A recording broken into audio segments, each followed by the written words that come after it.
Welcome back to another edition of the Leewoodie podcast, episode 2 for summer 2018. The league is in full effect. Joltin Joe DeLuizio here alongside the commish Silvio DiSalvatore. Sil, how you doing? Happy Fleeky Friday. Wow, we're back. Happy Fleeky Friday. We are back. A great day to record here. A lot of action to break down, so let's jump right into it. So you released the power rankings earlier today. Yep. And a couple things that came to mind right off the bat. Brazzers. Yeah. A team that you play for, unfortunately not playing this year because of a little bit of an injury. And they are number 10 in the A division. Yep, correct. Why? I mean, their offense has been really kind of a question mark. And Brian Kilkenny had a really big game against them, against Chris's Deli, 18 points. And you take that away, I know, hindsight shared to everybody else, but if Brian didn't have that dominant performance, then it looks like Brazzers are in the 40s again. And that's coming up with an L. And Cha-Cha, rumor has it, from Pornhub.com, that he was a little upset about the number 10 power ranking. So I think we should talk about that, Joe. Yeah, we're gonna get into Peter Cha-Cha and how he's been off the court lately, because I'm a little bit concerned with the way he's been acting, according to my sources. So we will address that later on in the drafts. But you know what? I agree with you with this team, and even though I am the de facto coach, and we won without me there, I think that's encouraging that the team still believes in me when I'm not there. The game plan was still there. Great game plan on the 3-2, Joe. Thank you. I try. I was glad I was able to send that in via text message. I know John Hickey listened to my advice, passed it along to the team, and we came up big. But, yeah, the offense is a big problem with this team, and they don't score. They were missing the Twin Towers down low. I mean, they're going to miss them all season, basically, because RJ isn't playing. But, Big Chris needs to be there. We're missing a backup point guard. So all hands on deck for the 5 players that usually show up. So it's going to be a long season for Brazzers. Let's move on to another team that I saw, and I like the way that they've been playing. And they came up as number 6 in the A division power ranking, Team Shine. Yeah, oh man, dude, they're 3-2, but Deshaun has them playing at a really high level. And I think I wrote 3-1 there. Did I write 3-1? No. Yeah, they're 3-2, but they're playing really good basketball, Joe. They beat us opening game for us last Sunday, and Twin he's on a new level, Joe. I mean, you saw at the end of the game. He just took over. Bronx Hawks went on that run again, as they always do. Started to really grind on defense. And Twin's a difference maker on this team. He's a 20-point-per-game scorer. You got Deshaun and Jay Fuhrer from the outside. Kayvon is just a glue guy inside. Really good defender. Going to rebound. Pick up 3-4 fouls a game. Could slam dunk. You got like 3 of his dunks already, right? Yeah, I got 3 of his dunks. I'm going to ask him if he could dunk over me while I video him, and then we can put that on the Instagram. Yeah, absolutely. But yeah, this team is really good. They're really athletic. They move up and down the court. They pass the ball well. They play like a team. Despite even though they're not taking over, but with the 3-2 record, they're really a team to watch out for. And I like Lynn Jeremy too. Yeah, Lynn Jeremy has been playing really well. He runs up and down the court. Definitely has a good court vision. You see him pass the ball, distribute, do a little bit of shooting, attack the rim. He's an all-around good player, so good for Lynn. Yeah. Another team that's usually number 1 or 2, but they didn't make number 1 or 2 in the A division. TMT, the Bronx Boys, the Bronx Babies. The Bronx Babies. Wow, I like that one. You like that one? I mean, we're not going to say that to Dom, because Dom's like the Bronx, like. He created everybody, I feel like, in the Bronx. Yeah, you're right. You know what I mean? So we have, the Bronx Babes. Boys, Bronx Bays. I like that. That's what we're gonna call them, the BB, Bronx Bays.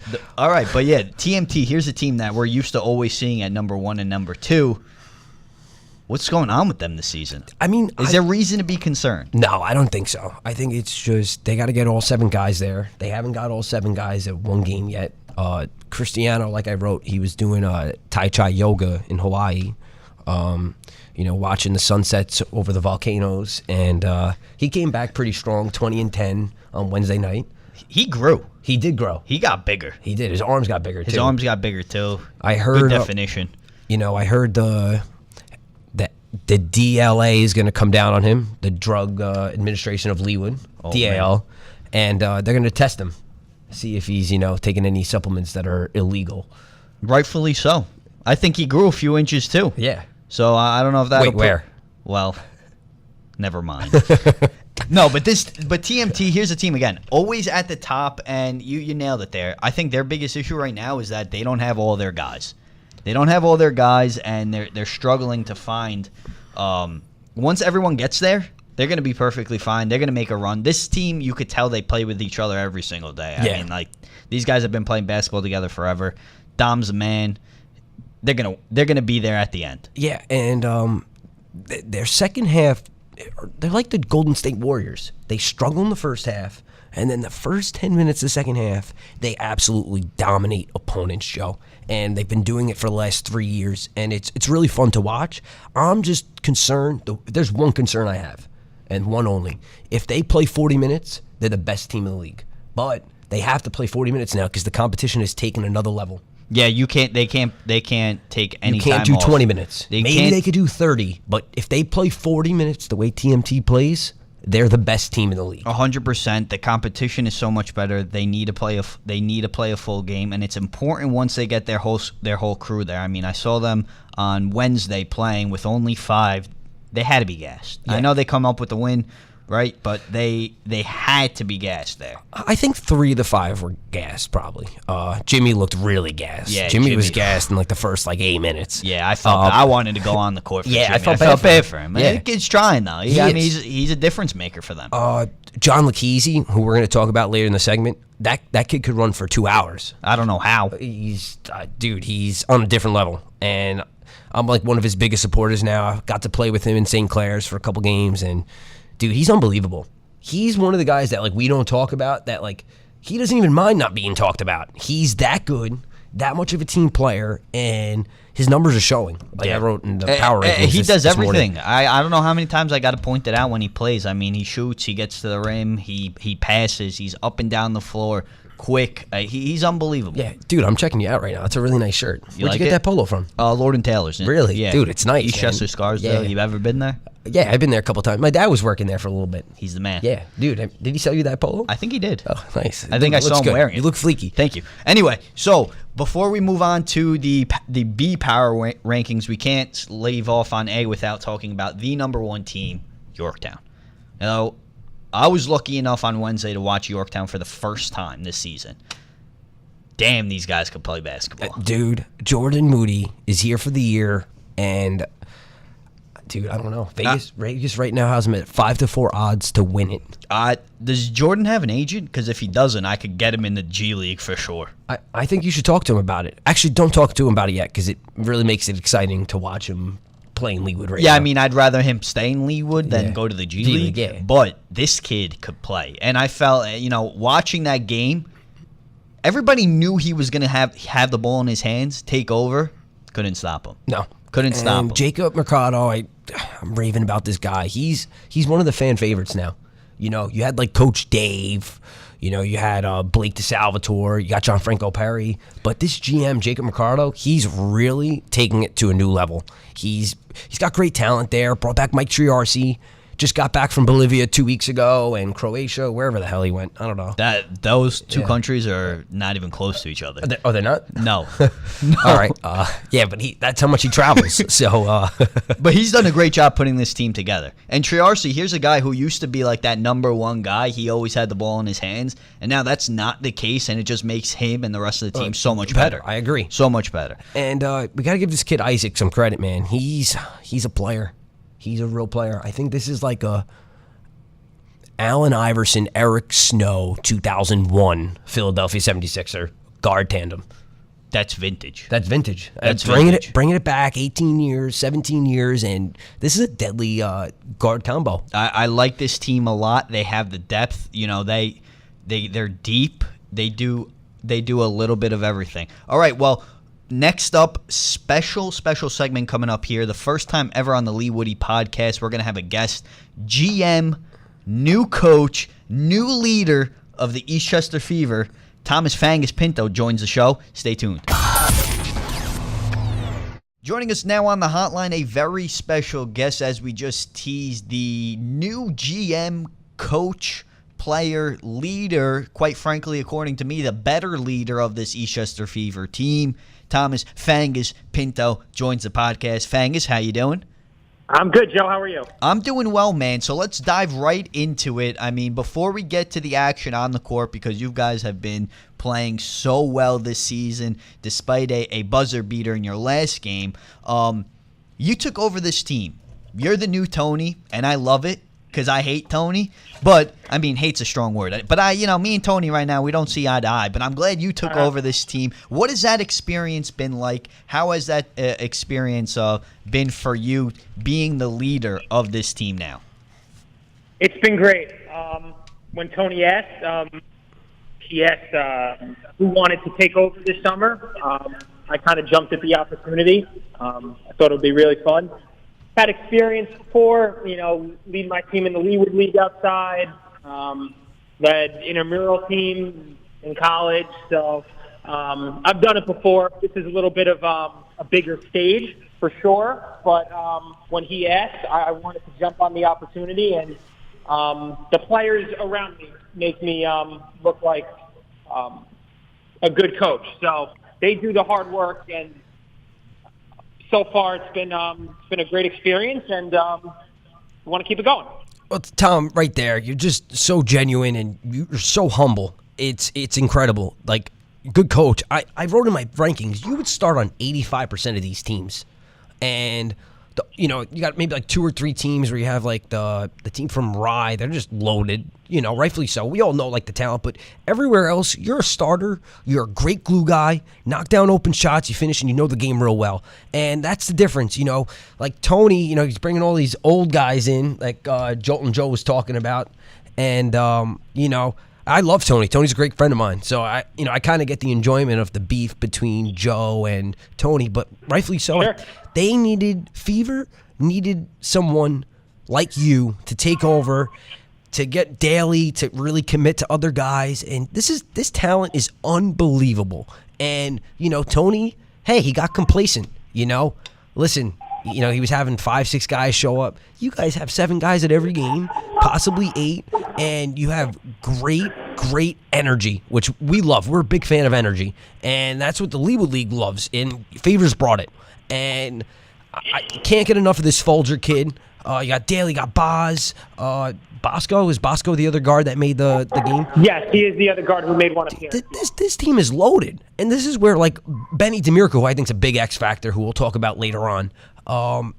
This team is so complete, and you're so willing to cut your minutes where you could be playing 25, 30 minutes somewhere else, and as the commissioner, can't thank you enough. That's what it's all about. Yeah, I mean, you look at who's around you, and I would be foolish and selfish and a combination of both if I, gave extra minutes to myself and took them away from someone who's played or has been playing the ball at the college level. So Mike DeChico, Brian O'Toole, the guys that we added for depth, they think the same as me. They're not stepping over anybody's toes. They know what their role is, and that's what you need on a team. You need guys that can buy in to what we're trying to do. Everybody's on the same page. Nobody's trying to do too much. We know Jack, Boz, Joe, Folger, those are our guys. They're going to do the heavy lifting. When myself, O'Toole, Mike, even Benny, because we're slowly starting to work himself in, but he's going to be right at the top. Everybody has to do their job. And when that happens and you've got everybody gelling together, it leads to some success. And so far we're 3-1, and it's a good start. But we have a lot of work to do. But with the way that we've been playing so far, I'm very pleased with the effort. I'm pleased with the dedication and the play on the court. I'm not going to nitpick it too much. I think it's been pretty good. And Tom, you just mentioned a bunch of guys. Your team is fully stacked with a lot of talent. Who are you most impressed with this season so far? I mean, it's got to be Folger. When you're 6'5", 6'6", you put the ball on the floor, can shoot the three, can shot block, can defend, and doing it all with was barely saying 2 words. I like to think that, I let my game do the talking. This guy's even better at what he does, and we're not going to have him in July, and that's going to be a big loss for us. We're all going to have to do a little bit extra, but he has really impressed me for a guy his size and the skills that he has. I know that's kind of the way basketball's going now. All the bigger guys can, put the ball on the floor and run the floor and dribble like a guard, but it's still impressive when you see it up close. Wow, you broke some news right there that he'll be out all of July. So I mean, wow. with that there, I mean, how do you you just talked about how he does everything, he is everything. How do you replace that? You really can't replace it with just one guy. We don't have somebody on the roster with his skill set. So I think it would be foolish to say that, you can have one guy to replace him. It's just everybody does a little bit extra. I know Jack's going to take his game to an extra level. Boz is as competitive as it gets on the court. He's almost angry when he's on the court because he wants to win so badly. So myself, O'Toole, Mike, for the 10, 15 minutes that we're in, we're going to even have to bring it even more, and our energy is going to have to be sky high because the talent in this league is so good that, if you slack off for even a little bit, you can run all over you, shoot all over you. So, we don't take anyone for granted. We are a confident team. Don't get that wrong, but we don't take anyone for granted. And it's going to be a big loss when we have him, but it's also a great challenge. It's going to make us tougher. It's going to make us closer. And he's going to play Sunday, so hopefully we get that one for him. And then when he's back at the end of the month, we're going to welcome him back because we're going to need him if we're going to make a run at this thing. Yeah, Tom, I got one thing for you. I got one question. Who do you think is the worst matchup? I mean, does that make sense? Who are you guys most scared of going down, in the future into late July, early August when it's Leewood playoff time? I try not to use the word scared, Phil, to be honest with you. I will say that TMNT, I think that they have so much talent, and they beat us in the playoffs last year, and I thought that up and down, I thought that they had a stacked roster, and you were really spot on with the power ranking description, how it's literally like flip of a switch, and they can just turn it up really at any second. So I think that they're a very deep team. I think they're going to be right at the top again.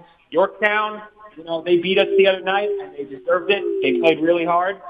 So I'm not going to say that there's one team that scares us. I think that we're kind of on the mentality, respect all, fear none.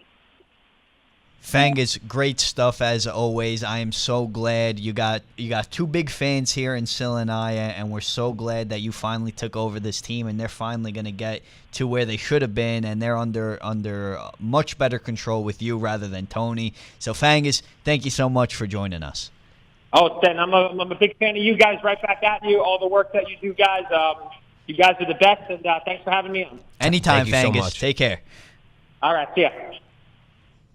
You know what? I love Tom. And How do you not love Fangaz? I hope we can get him back for another one. Now, listen, this is what I think we should try to do. Let's reach out to the ex-cap. Listen, no. Do you think... No. Hold on. We're not going to reach out to Tony. Listen.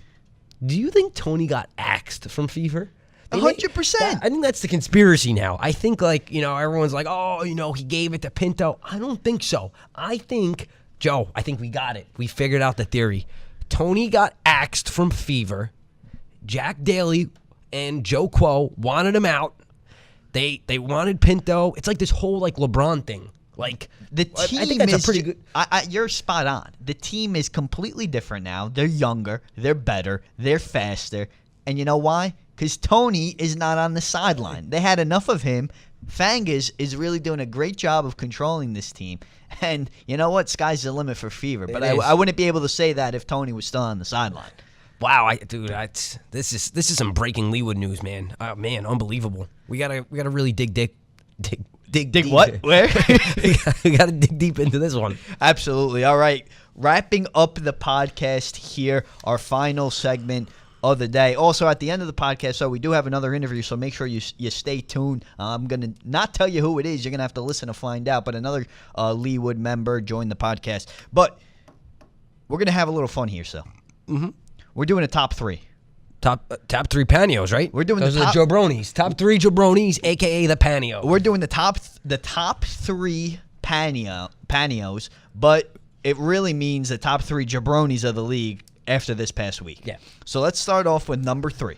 We're gonna go Cha-Cha from Brazzers. Peter Cha-Cha. Yeah. Like I never seen someone so livid about a number 10 power ranking. I mean, listen, I think we're realists, Joe. You know, we don't think we're the best, and that's what makes us so great.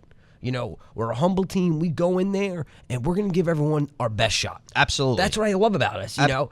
And I'm sorry to cut you off, No, but Pete's wrong here. Pete is wrong, you know. He is. I agree. He's wrong because it would look foolish if whoever creates the power ranking would think put they're this awesome. I team- think they're like 99% accurate. Exactly, I agree, but it would be wrong if Brazzers were ranked in the top 5. I mean, that's not realistic. Come on. No. They're not a top 5 team. Yeah, they're just not. So I don't know why. It is what it is. Like last year we gave ourselves credit because we were the best. Now we're not the best. I mean, we're missing RJ. We're missing a Greek god. We're missing Hercules. You know, that's big. It's huge. And I love Cha-Cha's game. I think he's top 5 most underrated players in the league. He's unbelievable, double machine. But you know what? We're missing some pieces right now. And it's just really RJ. We're missing RJ. Missing RJ. We're missing Sil, who's Defensive recovering. liability. No, not a defensive liability, but an extra body and engine on the court, on and off the court. But of course, shocker here. Speaking of Cha-Cha, here he is. Are you kidding me with this shit? I don't know if I could curse, but I'm doing it anyway. Brazzers at 10, defending championship. You don't put the Warriors out of the playoffs. Are you kidding me with this? You know, we have a torn ACL, a little attendance issues, but we have the most heart in the league, the team's best chemistry in the whole league. And secondly, or whatever, this might be third, but I might have had a triple-double last game, besides the point. You know, we beat a strong Chris Deli's team with 5 guys. You know, like what? And 10? We should have won our first game maybe by 35 points or so. And I think that, you know, we have a chip on our shoulder now from this ranking. I don't know who put that ranking. You know, I'm blocking it out because I thought we were friends. He was the commissioner of the league, a coach. You know, it's just tough to swallow. And I don't know where my head's at right now. You know, I just want to win again. I don't know what my next game is, but I want the gold. I want the gold, and I don't know what else to say. Well, now that's actually pretty funny because our one of the Leewood administrators is actually a little concerned with that comment. You don't know when the next game is. Don't you think the Brazzers should know when the next game is scheduled? No, because we're ready at all times. All right, that's a good response. Before the game, and we won. I dropped my dinner, came to the game for the W. What were you eating? Because I only eat W's. Oh. Cha-Cha, how's and I got to ask you a question, and we were going to let you rant, but I mean you're too much of an intriguing character to just let you go. Very emotional right now. I could tell you're very emotional. What are you most upset? Obviously, other than the ranking, though, what are you most annoyed about, most upset about with Brazzers? Are you okay with Coach Dirt still? Coach Dirt's a good guy. Me and him have always got along. You know, some players are rumbling about shot selection issues. I see no problems with coaches with strategy and what he's saying to the players. I agree. I think Coach Dirt's great. He really, you know, he gives a great X and O's game plan, and everyone's taking credit for, you know, the big upset victory against Chris's Deli. But Chris's Deli, great team. The great team. And I think Coach Dirt is behind that. And, you know, I saw John Hickey on this, you know, pregame. He was there like 35 minutes before. He was watching Coach Dirt's game plan video. And I think that, hold on one second. Roger, thanks for stopping in. Yep. Okay. I think Coach Dirt, he gives it his all, and, a lot of guys don't give him enough credit, and I think he deserves the credit. Do you agree? To a degree. Excuse me. Coach Dirt is the host of this podcast. It is what it is. Do you not want to play in our next game? Dirt. I play when I want to play. That's not how this works. You listen to your coach, okay? I'm just kidding. Yeah, I'm a big team player. That's what I thought. You're just kidding. Anyway, Cha-Cha, listen. Very intimidating. Yeah, I know I am, okay? So cut the crap. Anyway. I want to see you on the court on Sunday or whenever our next game is. All right? I come to all the games. You don't come to all the games. You only come to our games. I come to all of our games. A little bit of a ricochet shot there. Yeah, okay. Cha-Cha, thanks for joining us. Thank you for having me. Wow, man, that guy's got a lot to say. He really does. Oh, man. That guy came fired. I hope he brings his that ears energy. must have been ringing. I hope he brings that energy on the court for the next game. We'll see. I'm going to be keeping track of his stats. He we'll wants see. those triple-doubles. All right, number 2, Jabroni of the week. I got to go Anthony Belois, man. He took a fat L this weekend. Fat L. I mean, this guy doesn't show up. John Franco Perry, this is his team. He's the real deal. He is the real deal. He is the king of Minkia. He's showing up to Minkia 1 games. He's showing up to Minkia 2 games. There's so many Minkia games. There's 20 Minkia games this year, and Belois has showed up to 1. John Franco's got Minkia tattooed on him. I mean, I'm pretty sure he just created a random Facebook account just to join the Leewood. That is very valid. Just to Richard join Minkia. Yeah, Richard Minkia. Just to join the Leewood basketball group and to listen to the podcast. I mean, you gotta love it. There's not a better, more dedicated person. He owns Minkia. Belois, you're a jabroni. Yep. And our number 1 jabroni of the week is Mason Pellenfrail. Mason. Well, rumor has it, so Mason hasn't been around. And no, we didn't kick him out of the league. But according to my sources, he was on a vacation. And let's just say Mason had a lot of fun. Yeah, I think too much fun. A lot of trolling, a lot of fun. I heard he was celebrating the loss of Chris's Deli, of John Crow and James Brady leaving Pellenfrail. I heard that as well, and as a result, he was drinking a lot of alcohol, eating a lot of food. Bad food. I mean, a lot of bad food. A lot of fried chicken, a lot of burgers. I mean, plantains, the whole 9. I wouldn't be surprised if Mason's looking a little rounder. Yeah, when he comes back on the court. So we got to see this. Co-administrator, he's going to be sitting down for a little bit. I don't see many minutes coming out of Mason. So now, moving over, our top 3 players of the week. Obviously, the jabronis. You guys are jabronis, but these 3 guys, they got to get some love. And no, these aren't the guys that you see and that you may know of. And you watch these teams before your team play, and you're like, oh yeah, he's the best guy. He's the best guy. Here are a couple of 3 players specifically that we thought really did a great job this week. Number 3, Matt Ruppert, Bandits. He's having a great year, Joe. Averaging double digits. He had 18 and 6 last game against Wonder Bread, thank you. Mike Negrin's hurting right now, and it's a real shame because his first game against TMT, guard heavy talent, he dominated. And back injuries bother him a little bit. You could see he's a little off, but Matt Ruppert's that missing piece. I'm not counting them out yet in that B division. I think they could still make a push. Matt Ruppert's going to help him out. Number 2 is John Lakese. Oh, man. Another good-looking kid. Another good-looking kid from the Bronx. This kid could ball. Yeah. He is such a good ball player. He does a little bit of everything. He shoots from the outside, could penetrate, gets to the rim. He stays in the air. He's a short guy, but I mean, this guy. That's what I appreciate. This guy does everything. We're short guys. He's a good-looking kid. Like, I he's can't getting do that. Oh, he has a girlfriend, but you know what I mean. You have a girlfriend too. Yeah. But he's a good basketball player. Everything. He's got all the talents. He's got everything. And we don't talk about him. He's like such a shy. I mean, I think he's shy. He seems shy. I mean, whenever we talk to TMT, Dom always, he's always hanging out with us, even though he doesn't invite us out or anything. But still upset about the birthday. I mean, we're not going to talk about that. Okay, let's go number 1. Number 1, Uncle Ed. Uncle Ed. Uncle Ed is the sharpest shooter in the damn league. I mean, his release is so freaking quick. Oh, it's smooth as butter. That's the saying, right? Smooth as butter. Or no, When you put it on a knife, what are you doing? It's like, yeah, I guess it's smooth.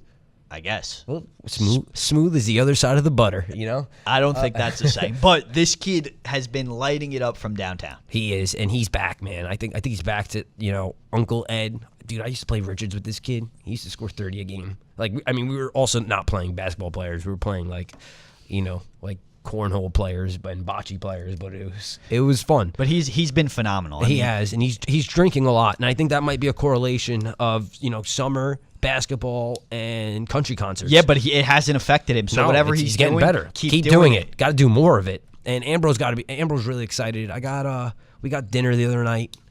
We spoke about, Big Baller Brand, the future, and he's really excited. He thinks this team could win a couple championships, not just one. And he thinks Uncle Ed's the missing piece, and that's why he brought him in, and he's very grateful for it. I mean, Uncle Ed has 10 threes in the last 2 games. That's absurd. Chiarella's record's going to get broken this year. With ease. And the more Big Ed drinks, the more threes he'll hit. He's been unbelievable. All right, guys. Well, that'll wrap this. Joe, thank you so much, man. This was a lot of fun today. This was a lot. I mean, we had so many damn callers. I didn't think so many people were actually listening to us, but look, here we are. We got text the entire started day. From the bottom. Now we're about a couple feet up. If we're that. 5 feet steps. up. Let's go. A couple steps. Make sure to tune in, watch all the action. Stop by House of Sports. Follow the Twitter account. Follow the Facebook. Become a member of the Facebook group if you aren't already a member of the Facebook group. Thanks for listening, and we will be back next week. Joining the Leewoodie podcast, he had a team in the Winter League this year. This time around for the Summer League, taking a little bit of a break because he's a busy man. He just had a ton of work during the NBA draft, working with a lot of now NBA players with his videography and all of the stuff that he does. Also recently opened a brand new barbershop on North Avenue. Gotta go check it out. In New Rochelle. Make sure you check it out. This place is legit. Joining the podcast, Roger Rojas. Roger, how are you? What's up, guys? They're definitely going to think I paid you guys to say that. They might. I mean, to come to the Style Society, slide them a 20. Yeah. No, that was not a paid endorsement, but got to give us some respect to Roger and the guys over there. So, Roger, you had the unique chance to work with a lot of these NBA draft prospects who have now been drafted. We're a day removed from the NBA draft. A couple of them actually going in the in the top picks. What was that experience like for you? I first have to give thanks to the guy who gave me the opportunity. He has an amazing facility. Sorry, I'm not even naming him. Luke. He's from the Refinery Strength and Conditioning. I met him through Green Life, a restaurant in Mamaroneck, and he had told me, hey, I'm working with a couple of draft prospects last summer. Malik Monk, Malik Monk, Harry Giles, a couple were those guys, and he said, hey, I want to document the whole thing. I said, sure, I'll be your guy, and then lucky enough, it went well last year, so I tagged along this summer. And this summer we had a good group of guys as well, Marvin Bagley, Kyrie Thomas, and then I'm going blank. Michael Bridges? And Mikal How'd Bridges. I know that? Yeah. And a couple of those guys. So, it's been a blessing. Last night was a great night, being the draft night. Essentially their lives changed forever, and their families. Yeah. To see that and the excitement and kind of be a part of that whole thing was great too. What was it like working with these guys? I mean, a majority of them younger than you are, and right. A lot younger. A lot younger than 19, all of right. us. 18 and 19-year-olds, teenagers basically. Right. And what was it like working with them? How were they towards you? What was that interaction like? A lot of these guys, nowadays more than ever, I think it's so important is that agents and NBA teams look at personality aside from ball playing. Because at that level, everyone's, they're competing at a high level, and they have, clearly the set of skills that places them to give them that opportunity. And a lot of these guys now more than ever are just nice and genuine, and they care, and they really, before they say it, they think about it. And Smart. you see that in that setting of training and then outside of basketball. I was lucky enough to be a part of their pro day as well. And something that they do, a part of the pro day, is that all the GMs and the players interact afterwards, and they have 10 to 15-minute conversations. And they ask them certain questions to really, gauge who they are as a person. And then at that point, they know their set of skills on the court, and they see if that would blend or work in the locker room. And a lot of these guys, again, they understand it's a business, and they understand that this is a part of their life now. Growing up, it's a love, it's a passion, it's a hobby. They're not getting paid, even in college. The attention's there, but the money's not coming in. And then when you throw in the money factor, I think it changes everything, where they understand, like, this is a lot bigger than basketball. I'm going to support my family, and my life is going to change. Especially when you talk about 18, 19 years old, dishing, a couple million. Yeah. Marvin Bagley just signed a multi-million-dollar deal with Puma, and, he hasn't even played a game. Yeah. So I think, these type of deals, I think Marvin's 19, if I'm not mistaken. So, it's a really big deal. And it's incredible, like you said. They really their lives changed forever last night, and just not even the money, just the work ethic they got to put in, and even Michael Porter, what I saw, going at number 14, and he said he wants to be the best 14th overall pick ever because he kind of fell, and I really wanted the Knicks to get him personally. I think he's a once in I think a. the whole Knicks nation wanted that. Yeah. I was surprised they passed on him too. Me too. And Joe, what do you think about it? I mean, the whole thing is when it comes to the Knicks, no matter who they get, I can't remember the last time they were actually happy about a pick. I remember when they drafted Porzingis, I was miserable, and shows how much I really know, right? Yeah. So, give the guy a shot. I'm not gonna criticize him or critique him before he even stepped onto the court. What I've heard is a lot of people say it was a safe pick. Rather than going with Porter, who may be out all of next season already. Right, yeah. So I think the underlying, there's a lot of things something else that I've learned is there's a lot of things that happen behind the scenes that don't get touched in the newspapers or phones. There's things that happened last year that I saw first person. There were certain players that they went through certain things. I can't name who or what they did, but at that point that if media or public would have found out, it changes everything. of course, so I mean, especially Michael Porter, what is it, back? yeah. Yeah. Come on. Exactly. So I mean, it's a little too early to judge on how Knox will do, but they did need someone different, someone athletic, someone to complement a guy like Porzingis when he comes back healthy. So we'll see. Time will tell. But the Knicks have a very young team now with young Frank. Now they add Knox, Porzingis once he gets back from the ACL. I'm actually convinced that Sil will come back before Porzingis with a torn ACL, but that's just my opinion. Roger, back to your experience that you had though with some of these guys. Now everybody knows these guys for what they do on the court. Right. So you got to see them on the court, but you also got to spend some time with them when it wasn't all about basketball. Right. So can you bring us into that sense? How much different are these guys, from compared to the guys that we see or we're used to seeing on TV? Television, yeah. I think the biggest thing is that you can't forget that they're 18, 19. Yeah. Place yourself in that setting of the idea of being that age and getting in trouble. having those, getting in trouble or just, the thing that people sometimes forget is that they're put into such big limelight at a very young age, and they're told to make big decisions that essentially could alter their career. Let it be the endorsement deals that they sign with or the people that they hang out with and then what they do afterwards. And that it's constantly that the eyes are always on them and that they feel that, them making this or that type of decision could really change things for them. But the point being, they're just like every other 18, 19-year-old on their phones, on Instagram, Snapchatting. Yeah. Trying to sneak a beer here and there. Come on, they're 18, 19. No, definitely not. No, not during training. Not during training. Definitely not. I think that's something that it's funny you bring it up. So there you go, 18, 19-year-old, that's what you're thinking of. And theirs is bigger picture. Like they understand now more than ever, especially of their healthy, conscious decisions of saying, if I drink this will take me a step backwards. People are a lot more educated on what they take in and how that could really affect them on the court. There's a podcast, a good friend of mine, Brian Mazza, he owns Ainsworth, and he started his own podcast and he just had Saquon on it. And Saquon speaked about him. He hasn't even played yet, and he spoke about his second contract of him saying that I know, my eating habits aren't the best, but I'm going to alter them because I'm not thinking about my contract now. I'm thinking about my second contract. That's pretty incredible. Into the future. And if you think about how young he is, and to say that, the maturity level of that, I know it's a little off context from football to basketball, but the idea of an athlete understanding of what they're taking and how that changes things, it's a big deal. Yeah. Oh, awesome. Roger, so just one quick question I got for you, and then we actually have another special guest ready to call. I mean, we've been busy today. A lot of guests. I know. And what was just your overall experience last night seeing it? I know you talked about the players, but what about for yourself? You got to be, feeling kind of humble. That's pretty awesome. Yeah, it's a once-in-a-lifetime thing. Definitely. Or two. Yeah, definitely. I think that the idea is that, when you kind of, first time seeing them, especially players that played at Kentucky or Duke.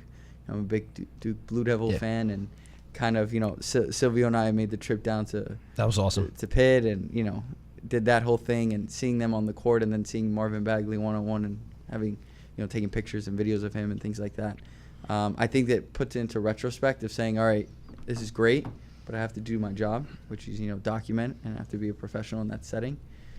But when you're there, it's kind of they're people. You treat them like anyone else.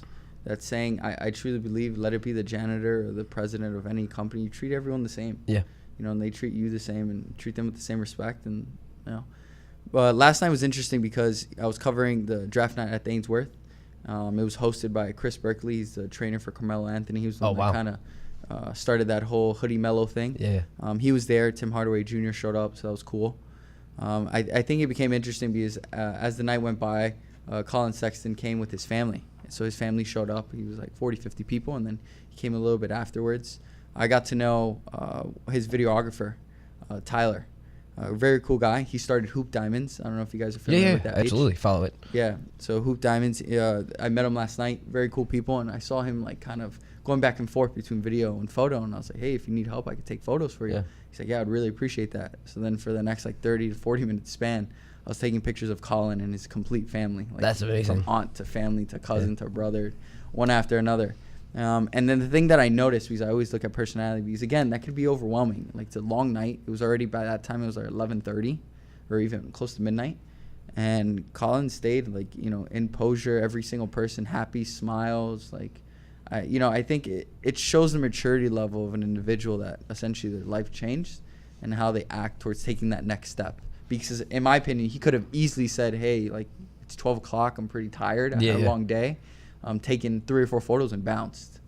But no, he was there with his family. He took it in. Every single person smiles, hugs, cries, everything around from grandparents to parents. And it was just great people and good vibes. That's awesome. Roger, thank you so much for stopping by.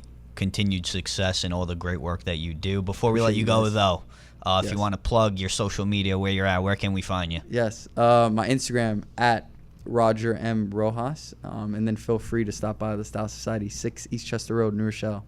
Hit me up through the DMs. Maybe I'll throw in a free black mask. Check him out.